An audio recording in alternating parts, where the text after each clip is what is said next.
Okay, so right now, andito tayo sa chart ni EURUSD. So, let's talk about trend line. Okay, ano ba yung trend line? So, trend line sometimes serve as support and resistance. No, nagamit natin sila support and resistance, and once it na-break na yung trend line yun, nasa time na magkakaroon na ng another movement yung market. Okay, but normally, napapanood natin sa mga ibang YouTubers, ganito yung ways nila kung paano sila mag um, trade ng trend line. So for example, we have a movement here.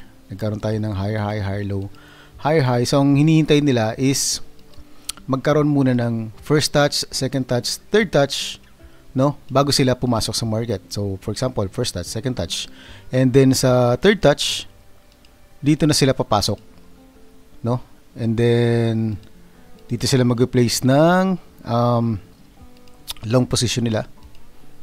Take profit, sabihin natin sa tapat lang nitong last high, and then stop loss below, and yun yung ginagawa nila. But we don't know the market, right? So paminsan nangyayari na na-hit yung target, no? Kaya lang most of the time guys, no, sa mga third touches nagkakaroon na siya ng break of trend line, no? So kaya kapag pumasok ka, ang nangyayari, imbis na mag-win yung trade mo, naglulus ka kasi nakapasok ka na sa reversal area ng market. So first, ang pinaka-importante na kailangan nating malaman is we need to identify that trend of the market. So ano ba yung trend ng market? Is it uptrend, downtrend, or consolidation? So, for example, here, no? For example, nagkaroon ng movement, uptrend tayo, ganyan. So hindi naman laging straight ang galaw ng market, no? So, ang gagawin mo guys, no, is mark a trend line in this area. So, mamaya papakita ko sa inyo sa chart, no. Okay, now, since you have a trend line in this area, what you gonna do is, for example, nagkaroon na siya ng break dito sa trend line mo. Okay? So, nagkaroon ng ganyan, movement. So, ang gagawin mo guys, no, is markahan mo to ng another trend line in this area. And then, mag-wait ka na ma-break tung trend line natin. Okay? Mag-wait ka na magkaroon ng another move na ganito, and then magkaroon ng break dyan sa trend line mo, and then magkaroon ng continuation na sa original direction niya, which is bullish. Okay? So yan ang kailangan nyo maintindihan. You need to identify the trend of the market kapag ginagamit nyo yung ganitong strategy sa pag-trade. Okay? Remove muna natin tong drawings natin, and let's proceed to the chart. So maghanap tayo ng perfect example dito. So yeah, we have here, this is a perfect example para mas maunawaan nyo guys, no? So so we have clear So we have a clear movement ng market that we have, for example dito, anticipate natin na wala muna to, tong area na to. Paano ba? I-anticipate natin na wala muna tong area na to, no? Anticipate natin hindi pa existing. So dito lang tayo. So we have a clear uptrend sa area na to, okay? Kung mamarka natin ang trend line, we have a clear uptrend. Now, ang nangyari dito guys, no, remove muna natin to. Ang nangyari dito sa area na to, nagkaroon na siya ng break, no? Nagkaroon siya ng first touch. Nagkaroon siya ng first touch dito, no?